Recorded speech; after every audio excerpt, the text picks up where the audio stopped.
cordiales, gracias Ecuador por estar con nosotros. Bienvenidos al programa Hora 25. Fueron necesarios 59 días desde que se posesionó el gobierno del presidente Lenín Moreno para que el Ecuador conozca parcialmente la situación en la que quedó el Ecuador después del mando del presidente Rafael Correa. A esta hora se sabe que el anterior gobierno dejó un endeudamiento de 60.000 millones de dólares. La deuda histórica del Ecuador aumentó en casi 4 veces en 10 años. Moreno dijo que la situación es crítica y que las medidas tomadas durante la anterior administración no fueron debidamente mesuradas y se puso al límite la sostenibilidad de nuestra economía. La proforma del presupuesto para lo que resta del 2017 asciende a 36.000 millones de dólares. El barril de petróleo ha sido considerado en 41,69 dólares y el déficit fiscal se proyecta en 4.700 millones de dólares. Después de este anuncio, el anuncio del presidente Lenín Moreno, la mirada se coloca en septiembre. Ahí tendremos el presupuesto para el 2018 y se anunciará el programa económico para los próximos 4 años. Frente al anuncio del pasado viernes, el expresidente Correa cree que en septiembre habrá un paquetazo, obedeciendo ese paquetazo a la oposición. Se vuelve fundamental conocer los elementos que contiene la proforma presupuestaria y los contenidos que se propone implementar el régimen del presidente Moreno para enfrentar esta crisis. Nuestros invitados aquí en el estudio de Teleamazonas de esta noche son los siguientes. Agradezco la presencia del ministro de Finanzas, Carlos de la Torre. Me acompañan aquí en el panel Vicente Albornoz, analista económico. Y también me acompaña aquí en el estudio Jaime Gallegos. Él es profesor, docente universitario. Muchas gracias, Ecuador, por estar aquí con nosotros. Bienvenidos. María Gracia, buenas noches. Gracias, Andrés. Buenas noches y saludos a nuestros invitados, por supuesto también a ustedes, expectantes del tema económico. Además de comprender en detalle la proforma del 2017 y en espera de lo que se conocerá en septiembre, proforma 2018 y cronograma, el tema de la economía, es importante entender qué heredó el gobierno de Lenín Moreno. Ahora entendemos por qué no estaba servida la mesa que dejó el expresidente Correa, que criticó al Fondo Monetario Internacional, pero al final de su periodo acudió nuevamente a él. Y este fin de semana utilizó el reporte de la deuda per cápita para cuestionar las cifras entregadas por el presidente Moreno. Veamos en lo económico qué pasó en la transición del gobierno. Fue el 11 de julio, un día después de que el exmandatario Rafael Correa dejara Ecuador rumbo a Bélgica, cuando el presidente Lenín Moreno adelantó la situación económica del país y confirmó así lo que muchos analistas adelantaban. No hay tal mesa servida. Esa es la pura y neta verdad. La condición económica del Ecuador, pues amigos, es muy difícil. Creo que se podía haber sido un poquito más mesurado el momento de dejar cuentas en mejores condiciones. Durante los meses previos a la entrega del mando, el expresidente Rafael Correa hizo múltiples declaraciones, indicando que tras un periodo de choques externos, en materia económica el país quedaba estable y entregaba una economía en crecimiento. Tratamos de dejar todo a punto, insisto, la mesa servida para el próximo gobierno. Esto mientras en la realidad social, en los años previos, hubo sectores impagos, retrasos en los salarios del Estado, en la cancelación de bonos, jubilaciones, pagos a acreedores y proveedores, y también reclamos en las calles y bajo los ministerios. Sin embargo, hubo financiamiento externo. El gobierno del presidente Correa recibió préstamos de China y también montos por venta anticipada de petróleo a este país. Mediante la Ley de Justicia Laboral eliminó el aporte del 40% del Estado al IES para pensiones jubilares, lo que le significó un ahorro, y tomó otras medidas económicas y de endeudamiento que la oposición y sectores sociales cuestionaron. Durante los primeros años y antes de la recesión, el gobierno correísta rechazaba organismos multilaterales como el Banco Mundial y el Fondo Monetario Internacional. Sin embargo, con la caída de los ingresos petroleros a partir del 2015 y con el terremoto, recurrió a préstamos de estas instancias. El Banco Mundial entregó 150 millones para reconstrucción y en octubre del 2016 el titular del Banco Interamericano de Desarrollo confirmó que en los 10 años de correísmo entregó a Ecuador 5.000 millones de dólares en créditos al gobierno gobierno. Pero revisemos, según el Banco Central en su último reporte macroeconómico, cómo estaban las cifras cuando Lenín Moreno asumió el país durante el primer trimestre y sus primeras semanas de gobierno. El presidente Moreno reconoció en días pasados que el sector de la construcción tuvo una contracción importante, por lo que revisarían la ley de plusvalía. Pero no fue la única actividad económica con variación trimestral negativa respecto al año pasado. También se contrajeron, entre otras, las actividades de petróleo y minas, alojamiento y servicios de comida. Pero sí hubo actividades que contribuyeron a una variación interanual del 2,6% del Producto Interno Bruto, como suministro de electricidad y agua, pesca y servicio doméstico. Sobre la inflación anual, según el índice de precios de consumo, al 2016 fue del 1,12% y a junio de este año 0,16%. En cuanto al empleo, el empleo adecuado disminuyó a marzo de este año ubicándose en 47,3%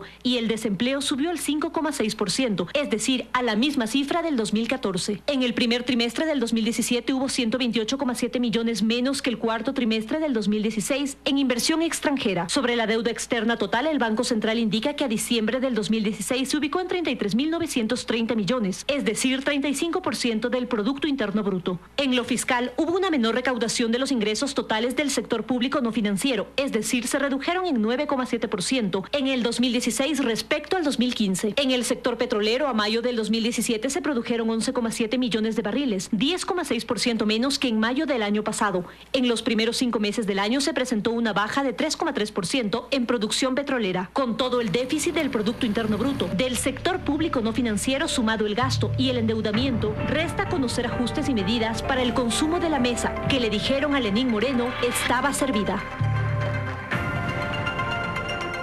Gracias a nuestros panelistas. Vamos a empezar. Señor ministro, el tema que más atención provocó el día viernes con oportunidad de la declaración del presidente Lenín Moreno fue aquel que tiene que ver con la deuda. Y aquello fue leído, fue interpretado como una opción de transparentar, de conocer exactamente lo que estaba ocurriendo. ¿Cuál es el elemento que usted tiene para informar al país respecto a este punto frente a lo que señalan ciertos detractores de que hubo un maquillaje en la administración anterior?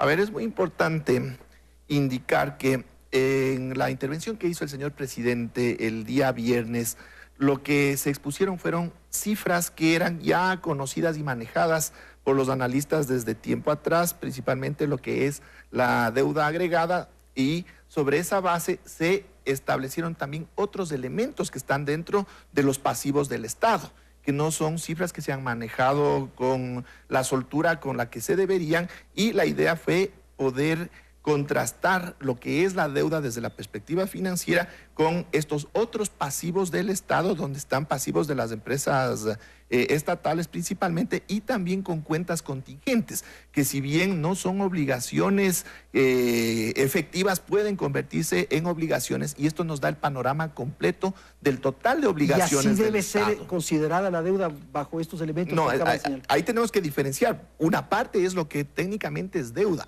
lo demás son pasivos y contingentes, claro. Son efectivamente obligaciones que tendrán que cumplirse, pero cada tramo tiene diferentes características técnicas, diferentes características en cuanto a cómo el Ecuador accedió a esas obligaciones, y también diferentes características para cubrir esas obligaciones. Es por eso que se clasifica de diversa forma, y una parte que es importante es la que es la deuda propiamente.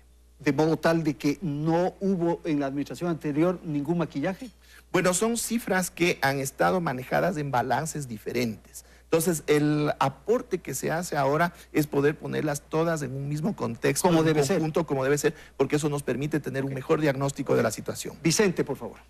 Bueno, yo creo que primero hay que agradecerle mucho al ministro por estar aquí. A los años hay un debate con un ministro, un debate económico con un ministro, y creo que hay que empezar tomando conciencia que el manejo económico en el anterior gobierno fue simple y sencillamente desastroso. Así, con esas palabras, ¿no? Si es que uno se pone a ver la cantidad de dinero que tuvo el gobierno anterior, la cantidad de riqueza que le vino del petróleo, la inmensa cantidad de deuda que pudo contratar, el enorme gasto que pudo llevar a cabo, uno se da cuenta que hizo todo mal. Literalmente, el gobierno anterior se farrió el gran boom petrolero de comienzos del siglo XXI. Voy a dar un dato que lo presenté hace un tiempo aquí en Teleamazonas. En los 10 años de Rafael Correa, si vemos el gasto, lo ajustamos por inflación, vemos todos los datos para hacerlo totalmente comparable, en los 10 años de Rafael Correa se gastó el gobierno una cantidad similar a los 37 años anteriores. O sea, desde 1970 hasta 2006, si sumamos lo gastado en 37 años, llegamos a lo mismo que gastó Rafael Correa. En 10 años. En 10 años. Uno ve entonces fue básicamente 4-1, pero ya ajustando por inflación, obviamente. Entonces hay que darse cuenta que tuvimos un gobierno que estaba convencido que todos los problemas, todos los pesares, todos los sufrimientos del mundo se arreglaban con más gasto público y para eso destrozó los fondos de ahorro, se endeudó hasta las narices y gastó sin límite y ahora nos vemos, claro, nos vemos con una deuda enorme. Y hay que ser claros, ¿no? La deuda históricamente en el Ecuador se ha calculado, la deuda interna, incluyendo lo que el gobierno le debía al IES, siempre ha sido ese ¿Y esta cálculo. explicación que da el ministro? Sí, pero es una cuestión que se puede justificar por ahí con alguna cuestión, pero la forma ecuatoriana de calcular la deuda durante los últimos 30 años, desde que yo he visto las estadísticas, cuando eran nuevas las estadísticas, me acuerdo a comienzos de los 80, era todo. Ahí salieron las primeras estadísticas de la deuda que tenía el Estado, y ahí se incluía todo, simplemente la deuda externa completa y la deuda interna del gobierno central con el resto del mundo, ya sea dentro o fuera del país. Y esa deuda estaba en 45.000 millones de dólares, pero subestimaba cosas tan obvias como la preventa petrolera. Pero la preventa petrolera es una obligación que se va extinguiendo con pagos regulares, que además devenga un interés. Eso cualquier ser humano le llama deuda, excepto el gobierno anterior que tenía que endeudarse más y más y más porque era la única receta que tenía para medio evitar esconder el desastre del manejo económico. Ministro, su opinión. A ver, primero, no es mi función como ministro de Economía y Finanzas defender la acción del gobierno anterior, pero yo discrepo radicalmente con algunos de los planteamientos de Vicente. Esto de comparar los ingresos en 10 años versus los ingresos en los últimos 30 años sin utilizar el término per cápita, es decir, es una población bastante más grande, se tienen que hacer algunos ajustes para que la comparabilidad sea bastante mejor. Asimismo, esos ingresos tendrían que evaluarse con los costos de producción del barril del petróleo, que no son los mismos en los últimos 10 años que hace 30. Es decir, podemos ir desmenuzando punto por punto muchas de estas apreciaciones, pero como digo, no es mi trabajo hacer esa evaluación. Pero en relación a la deuda, si bien es cierto que históricamente se ha manejado lo que se llama la deuda agregada, es decir, incluyendo la deuda entre las instituciones del propio Estado, también se ha manejado la otra deuda en los reportes que se hace periódicamente a los organismos internacionales que manejan las estadísticas agregadas de los países a efectos de comparabilidad internacional sobre la base de los propios manuales estadísticos de estos organismos. Es decir, se tienen las dos estadísticas que sirven para hacer análisis diferentes y tienen también propósitos diferentes. Pero finalmente todo es deuda, pues, ministro. Todos son obligaciones, Bueno, efectivamente, pero tienen diferentes plazos, diferentes condiciones de pago. No puedo sumar preventas petroleras que se pagan sobre la base de una operación de las empresas petroleras a través de extracción de crudo con una deuda puramente financiera que se paga con dinero contante y sonante. Ok, Jaime, por favor. Sí, bueno, muchas gracias por la invitación. Gracias también, sí, muy amable. Estamos aquí, puro economista de la Católica, nomás que nos han invitado. Cuidado, no, yo soy de la UTLA. No, pero te graduaste en la Católica. Pero te graduaste en la Claro que Católica, sí, de ahí no te se conocemos. No se niegue el origen, no se niegue el origen. No, yo le tengo gran cariño a la PUSE. Bueno, muchas gracias por poder compartir también. La deuda, ¿a usted le parece que es Con el adecuado ministro. cómo se ha establecido ahora? Mire, yo creo que hay que poner un contexto histórico a esto. Efectivamente, no es lo mismo el precio del petróleo en los años 70 que en los años 80 que actualmente. No es lo mismo. La economía ha cambiado, la economía se ha inflacionado en el mundo. No podemos comparar lo que ha pasado hace 30 años de ahora. Pero si queremos comparar, bueno, tenemos datos de comparación. Una deuda externa, neta, financiera, externa, hacia la banca internacional, casi del tamaño del PIB. Eso no podemos olvidar. En el pasado. En el pasado. Estamos hablando de los años 80, los años 90, cómo fue creciendo la deuda. ¿Cómo se pagó esa deuda, Andrés? Se pagó con un ajuste estructural gigantesco, digamos, con un ajuste que le costó a la sociedad ecuatoriana lo que nosotros llamamos una deuda social.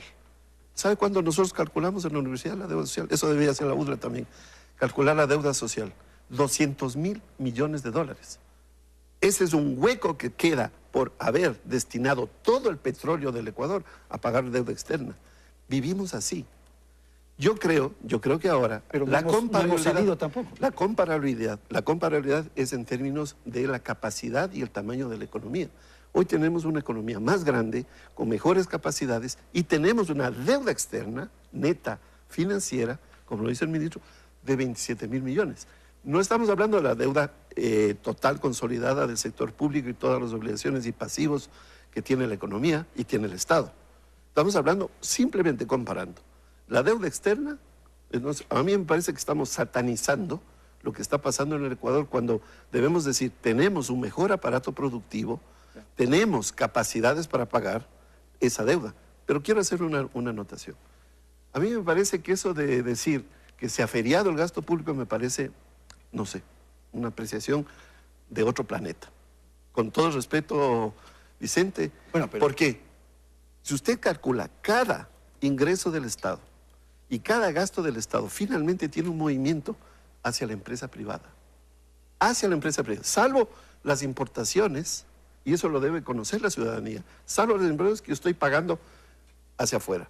Todo el dinero, vamos a decir, que se ha gastado, vamos a decirlo así, el gobierno ha ido anterior a lo en privado. 10 años, ha ido al sector privado. Okay. Ha ido directamente al sector privado. Esa plata lo tiene el sector privado.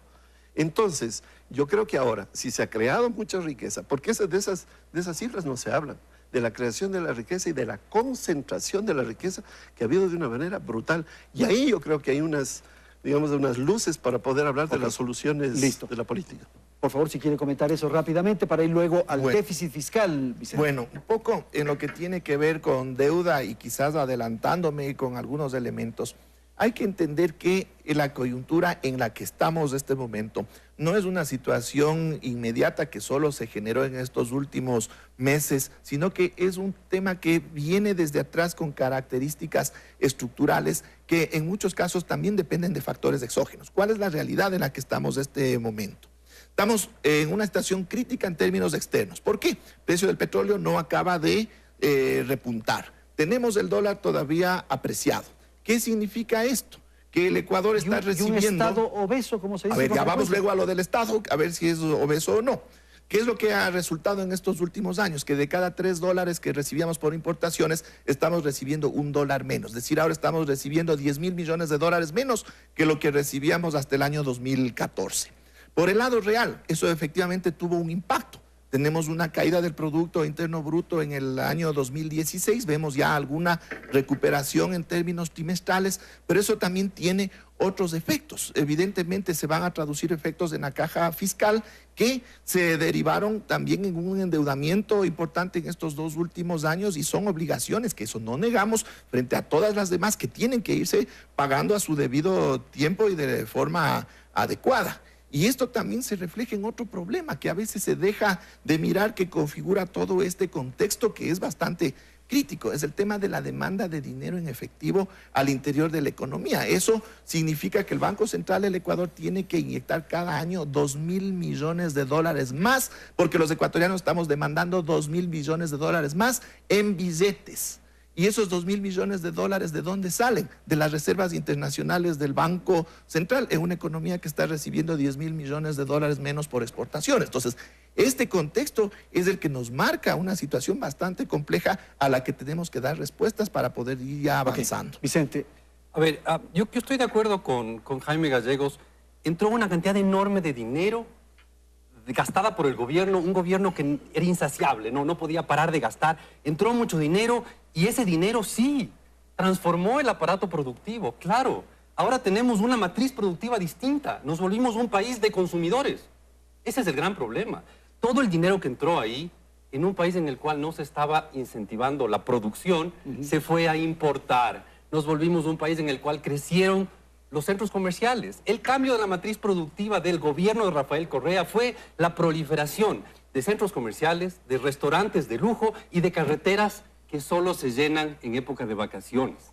Porque ese fue la destrucción del aparato productivo. Ya no producimos, antes sí producíamos, ahora somos un país totalmente dedicado a consumir porque destruyeron el aparato productivo.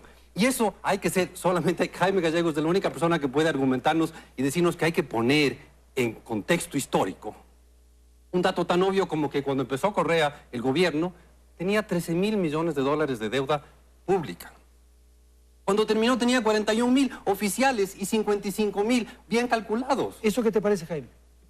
Hay que compararlo con el PIB, y el PIB per cápita y la deuda per cápita. Pero hay que saber quién debe y para qué debemos. Si el Estado se endeudó Si el Estado se endeudó para hacer gasto público, para hacer obras, esas obras pasaron, insisto, para a manos comprarse privadas. aviones, para mandar un El satélite al Estado se espacio. endeudó para gastar y ese gasto se fue al consumo de bienes importados. Ese es el aporte del correísmo al aparato productivo pero no te ecuatoriano. enojes con el capitalismo que tanto defiendes. Así funciona el capitalismo en el mundo. El capitalismo Así funciona en el mundo. No, el capitalismo es producir. Este señor se dedicó a gastar. Y a gastar y que la gente gaste y a matar todo lo que se llama ahorro. Mira, el capitalismo funciona por inversión. Y este señor se olvidó que hay que invertir. Creyó que todo era cuestión de sacar plata del petróleo que subía de precio. Eso no es capitalismo. Yo no estoy aquí para defender a Rafael Correa. Y si Pero tú le lo quieres has defendido durante 10 años, pues. Además, el debate no es con ustedes, sino con el ministro. Eso te iba a decir. Y el señor ministro... Lo que tenemos que aclarar son las cifras y saber... El señor ministro tiene que pelearse con las cifras.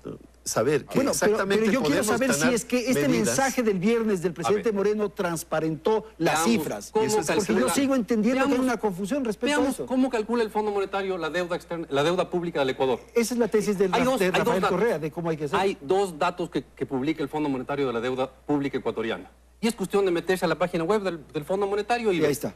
Y están dos. Uno, lo que diríamos la forma clásica, la que llega a los 41.800 millones de dólares, y tiene una más alta, porque el Fondo Monetario, en la definición del Fondo Monetario, incluye la preventa petrolera. Entonces, el Fondo Monetario tiene el cálculo más bajo, que dice datos oficiales del Ecuador, y abajo tiene deuda pública real, que es más alta porque incluye la preventa petrolera. Ok, ministro. Bueno, hay varias estadísticas que se manejan dentro de los mismos organismos y como yo decía, se establecen diferentes metodologías en términos de los análisis que se tienen que hacer. Es decir, la deuda consolidada es la deuda frente a terceros que tiene una validez estadística y una utilización. Pero aquí viene un tema que yo creo que es tremendamente importante. Si no podemos desconocer la situación compleja en la que estamos ahora, pero el asunto es ahora ver hacia adelante. ¿Qué es lo que vamos a hacer ahora en función de poder ir corrigiendo esta situación? Dejémoslo ahí, ministro, Sí. porque esa es la segunda parte del programa. Vamos a ir a una pausa, volvemos un instante y es los desafíos. ¿Qué vamos a hacer en el futuro? En un instante retornamos.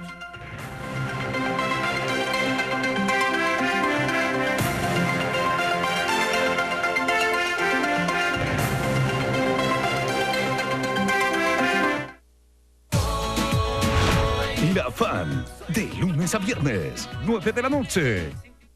Esta semana en El Chivo. Jefe, los últimos reportes de los heridos, detenidos y muertos en la sierra.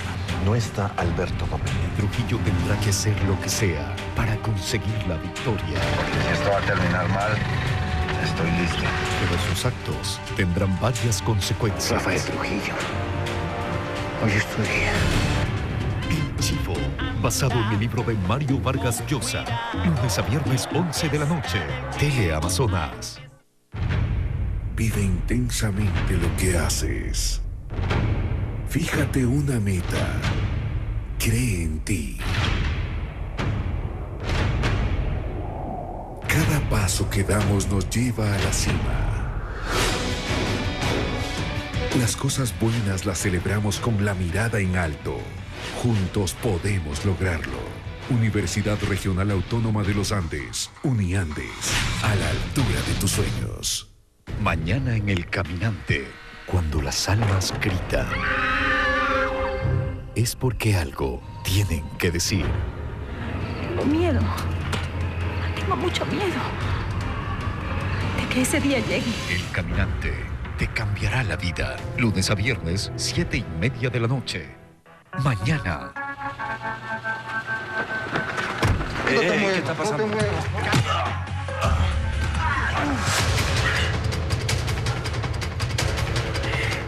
A ver si te sigues metiendo con la vieja de mi patrón. Infames. De lunes a viernes, 10 de la noche. Tu Voz Estéreo. Lunes a viernes, 10:20 de la mañana.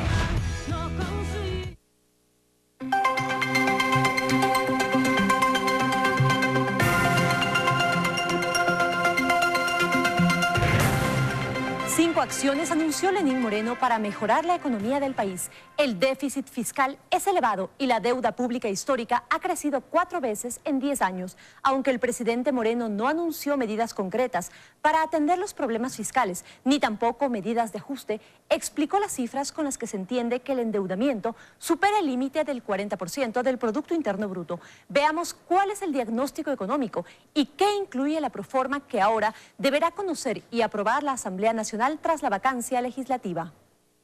En un endeudamiento y un grave escenario, asumo con responsabilidad el compromiso de enfrentarlo. La situación es crítica. Así fue como este viernes en cadena nacional el presidente Moreno explicó la situación económica actual por decisiones que aseguró no fueron debidamente mesuradas y se puso límite a la sostenibilidad de nuestra economía. Con esto dijo, hay 2 momentos. Ahora con el diagnóstico de la coyuntura económica, es decir, cómo recibió el país el 24 de mayo y con la proforma presupuestaria para lo que queda del 2017. Y el segundo momento, cuando en septiembre presente la proforma para el año 2018 y se anuncie el programa económico de su gobierno para los próximos 4 años.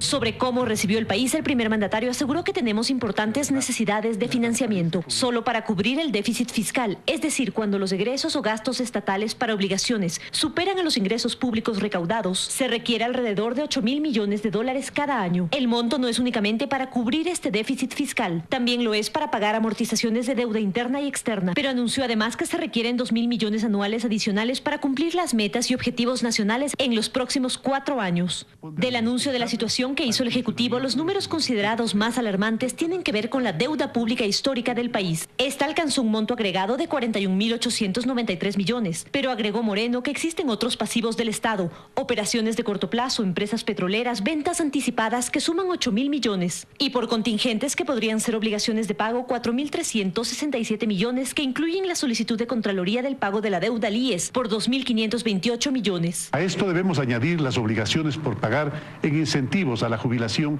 que ascienden a alrededor de 1.000 millones de dólares. Respecto a esta radiografía del escenario que calificó de grave, Lenín Moreno anunció 5 acciones que ejecutará para mejorar la economía: dinamizar el sector de la construcción, incentivar la inversión e ingreso de divisas, impulsar el uso de medios electrónicos de pago en coordinación con el sistema financiero nacional, establecer medidas de austeridad y priorizar la inversión pública. Sobre la hoja de ruta, la proforma para lo que resta de este año es de 36.818 millones de dólares, es decir, eleva 2% respecto del presupuesto codificado del año anterior, que llevaba ejecutado el 33,2% y comprometido el 36,2%, números hasta el 30 de mayo. Los supuestos de esta proforma se calculan con un precio del petróleo ecuatoriano de 41,69 dólares y estimaciones de exportaciones petroleras por 136,6 millones de barriles. Y además, en base a la proyección que hacen del crecimiento del Producto Interno Bruto de 0,7%. En esta proforma, con el presupuesto indicado, las prioridades de gasto señaladas son: primero, educación con 5.198 millones, salud 2.779 millones, vivienda 1.157 millones, bienestar social 1.048 millones, seguridad, riesgos y defensa 3.453 millones. En el 2017, explicó el presidente, esperan entre los ingresos más relevantes 14.760 millones por impuestos, por tasas y contribuciones 1.609 millones, por transferencias desde las empresas públicas y el Banco Central 3.322 millones, por transferencias y donaciones de capital e inversiones 3.241 millones y por financiamiento público 11.670 millones. Con la proforma 2017 el déficit fiscal se proyecta en 4.700 millones. Es el país que heredó Lenín Moreno. La deuda pública histórica pasó en 10 años de 13.872 millones de dólares, según el Ministerio de Economía, a al menos 41.893 millones. La proforma deberá ser debatida y aprobada en la Asamblea Nacional, que inicia vacancia legislativa del 31 de julio al 14 de agosto. La expectativa ahora está en el programa económico y la posibilidad de que existan políticas fiscales de ajuste. Y claro, el tema del momento es sin duda cómo va a enfrentar el régimen, cómo va a enfrentar las autoridades el asunto planteado. Básicamente el déficit fiscal, ministro. Muy bien. Aquí hay que entender que una primera acción concreta, en este caso hablando del déficit fiscal, está orientada a empezar ya la reducción de ese déficit. ¿Por qué? Porque es importante ya corregir el manejo fiscal frente a una situación demasiado compleja que se dio en el año 2016 por varios motivos. El primero, porque se le tiene que dar un carácter de estabilidad fiscal en el largo plazo, de sostenibilidad fiscal. Y segundo, porque nosotros tenemos que dar señales tanto internas como externas de que se están aplicando los correctivos a una situación particular, tanto para atraer inversión extranjera como para poder favorecer las condiciones futuras del Ecuador para financiamiento externo que tarde o temprano va a ser necesario, sino que tiene que hacerse en muchos mejores términos que los que hemos logrado por estar en una situación bastante ¿Usted tiene compleja. liquidez, ministro?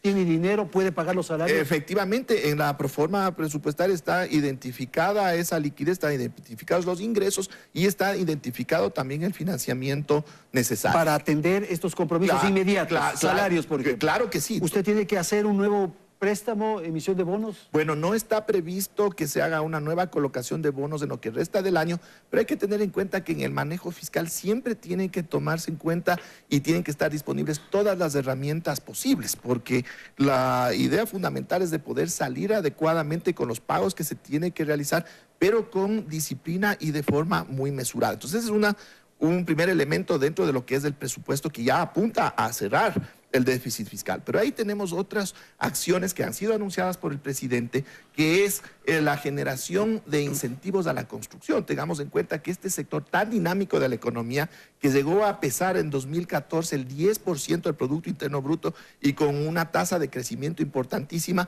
ha venido contrayéndose estos años. Entonces, la reactivación de la construcción que puede hacerse en el relativo corto plazo puede generar un efecto multiplicador en la economía que puede de alguna manera mejorar las condiciones de la actividad económica y eso también es mayor recaudación de impuestos. Listo, ministro. Vamos, Vicente. Bueno, déficit fiscal y esta apreciación del ministro. Bueno, honestamente creo que el ministro no estudió lo que tenía que estudiar para el puesto en el que está. Porque él es un economista y ha estudiado economía, pero para el puesto en el que está debió haber estudiado desactivación de bombas.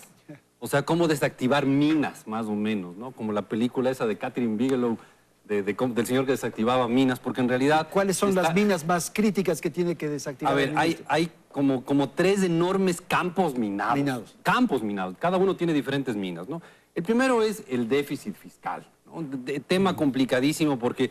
Claro, el gobierno anterior, en su barbaridad de manejo económico, le volvió al Ecuador adicto al gasto público. Y el Ecuador solo crece cuando el gasto público crece, lo cual no debería ocurrir. Pero ocurre porque ese fue el cambio de la matriz productiva que produjo el gobierno anterior. Entonces, primero atacar el déficit, lo cual es complicado porque si frenamos el gasto de una sola, la economía tendría un frenazo de golpe. Entonces, hay que a la economía primero hacerle acuerdo de que lo básico en economía es producir y no solo consumir. Entonces, primera cosa, acostumbrarle a la economía que viva con un gasto público más pequeño. El segundo campo minado, porque no es solo una mina, es un campo minado, es el tema de la enorme deuda. Una deuda que eso está conectado con el déficit, porque a cada dólar de déficit hay que ponerle $1 más a la deuda, y hay que enfrentar una deuda que es de corto plazo, de altas tasas de interés y compleja de pagar. Debe ser uno de los mayores dolores de cabeza para cualquier persona que esté en la tesorería del Ministerio de Finanzas, el ver cómo van renegociando la deuda, porque tienen que renegociar todo el tiempo nueva deuda y conseguir nueva deuda. Y finalmente, el tercer campo minado es producir. Este país tiene que acordarse que lo central en economía es producir. Nosotros nos enseñaron que economía, la ciencia económica existe porque en el mundo hay escasez. ¿Cuál es la herramienta de lucha contra la escasez? Producir, así de simple. Entonces, el tercer campo minado es producir. Para eso necesitamos inversión extranjera, inversión nacional, inversión privada, necesitamos un montón de incentivos para que la gente realmente se acuerde que tiene que invertir y producir. Entonces, esos son los 3 campos minados. Y cada campo tiene un montón de minas que están por ahí escondidas y complejas de trabajar. Volvamos rápidamente a la deuda, porque ese campo minado que refiere Vicente requiere, yo había señalado en un momento que conversábamos, reestructurar, pero usted dice que no es ese el caso. A ver, ya estamos atendiendo 2 de los campos minados con lo que acabé de explicar. Uno, el de la deuda y el déficit, al ir avanzando con una contracción del déficit, entendiendo que en los años anteriores ese gasto fiscal ha sido un gasto que ha tenido un componente muy importante de inversión pública, que si bien es la que ha activado la economía, pero ha permitido construir una infraestructura productiva que está ahí. No nos olvidemos. 10 años después tenemos 10 proyectos hidroeléctricos que antes no existían, tenemos miles de becarios que ya han regresado con capacidades de generar alto valor agregado, etcétera, etcétera. Entonces nosotros lo que tenemos ahora es que aprovechar esos recursos que dejamos de inyectar en inversión pública para poder aprovecharles de mejor manera en el resto de usos que se dan en el manejo presupuestario. Pero por otro lado, este recorte que ya podemos hacer es el que nos va a permitir ir reduciendo de a poco la deuda. El tema de la construcción, que es una medida inmediata que se está aplicando de generar esos incentivos, está apuntando al tema de la producción que está indicando Vicente por el efecto multiplicador que tiene. La construcción se genera con mano de obra ecuatoriana, en gran medida con insumos ecuatorianos, y eso genera una dinámica económica importante. Pero también tenemos que atender otro espacio que es el tema monetario. Ya expliqué la vulnerabilidad que tiene la dolarización. Muchos de los economistas pensaron durante la primera década de este siglo que la dolarización funcionaba con piloto automático, y eso no es cierto. Entonces, para poder darle una sostenibilidad y fortalecerle la dolarización en el largo plazo, hay que tomar medidas, porque si no, el rato que se nos venga abajo, tenemos problemas. El dinero electrónico. La primera es el dinero electrónico, es decir, si es que nosotros logramos impulsar no solo el dinero electrónico, sino el uso de medios de pago electrónicos como sustituto del dinero efectivo. En una economía donde los ecuatorianos demandamos 10 veces más billetes que lo que se demanda